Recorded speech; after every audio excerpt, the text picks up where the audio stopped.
So we can talk about our experience in this journey almost for 30 years, and specifically in the context of the current transformations of digital transformation. We are talking about at least last 10 years of at least the whole world realizing the transformation. But we had the great opportunity, even early part of the century, that is early part of 2000, being exposed to the telecom revolution, so because we came from that space. So what is really happening in this world is that the technology infrastructure is giving the capability to interconnect both services, service points, even up to the people's mind.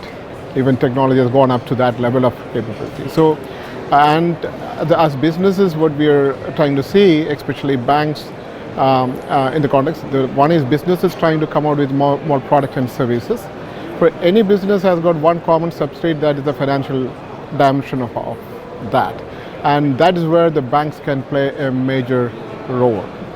And creating that substrate which is trustworthy, more taking care of the customer's interest, and making sure that that is existing as always as a trusted partner. You don't have to think about it. That's the kind of possibility which we are going to see in the world. And the services are becoming, even the content is becoming digital, the physical element is getting connected. So it is all getting into the mind rather than trying to be physical. I mean, that's the kind of transformation which you are saying, and where the banks can make or the financial institution can make a significant contribution in that transformation. And the second point which I need to highlight is the nature of that engagement. The nature is more value driven, because in the past, the lack of information, lack of access to the product and services, these were the constraints which people used to actually take undue advantage of the situation. That is not going to go away. Tomorrow it's all going to be based on how much of value, based on the context which I am in, you are providing. So it's going to be more value-based engagement. So you need systems and capabilities to measure that and monitor that, and then charge based on that. That's a kind of space which we are playing.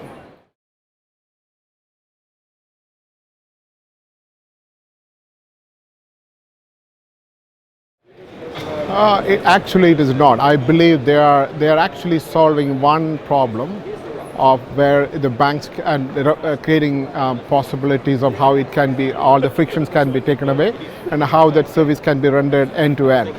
And for someone like a bank who is ideally supposed to be the back-end capability to start with, providing the trust for the customer, and the services which these fintechs are coming up with can be an augmented capability on top of it, and by which actually they can keep partnering with them rather than trying to disrupting. And of course, at some point of time, maybe they can absorb them as part of their umbrella or as a partner, because if they are able to do one use case the most optimal way, it's better them to be partner, because once you take it in on board yourself, your inefficiency might go in rather than the benefit of contributing, collaborating with the partner will be more appropriate. To me, they are more enablers than a competitor.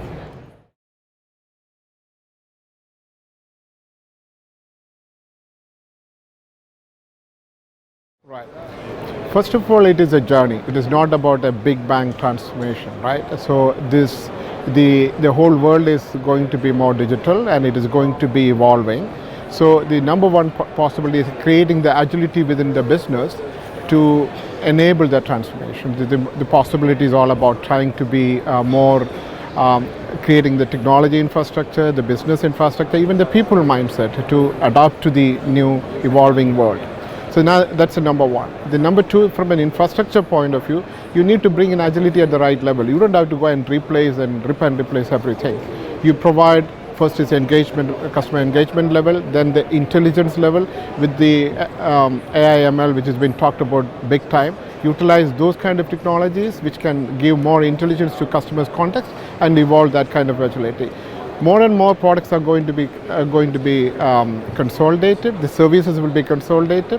So just going beyond pure play financial services and also into the customer's needs, rather than serving just the financial part, addressing the financial needs. That means instead of giving a mortgage, helping the customer to acquire the house or buying the house would be the more meaningful, or rather than providing let us say, a credit card, making, I mean, enabling the transactions, a retail transaction for the customer, even without a physical card, is the kind of nature of businesses which we are looking at. To me, these are the few fundamental aspects that's going to be considered in the evolution.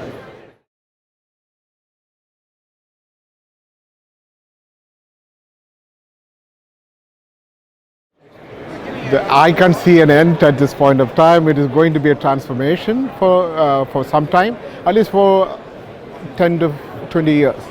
That's a kind of mind shape, and then definitely it is going to completely change the human race, how we will work, how we will operate, how we will live in this planet. So it all going to be based on that. I think once you reach there, that it is going to be further advancing the mankind. So I think it is going to be a journey. What we are calling as the digital world is all about from the physical to the mental state or the spiritual state is what we are transforming, and that's the kind of change which is going to happen, which is going to fundamentally change the whole mankind, the way in which operate, and I think it is going to be a significant journey for next at least 20-30 years.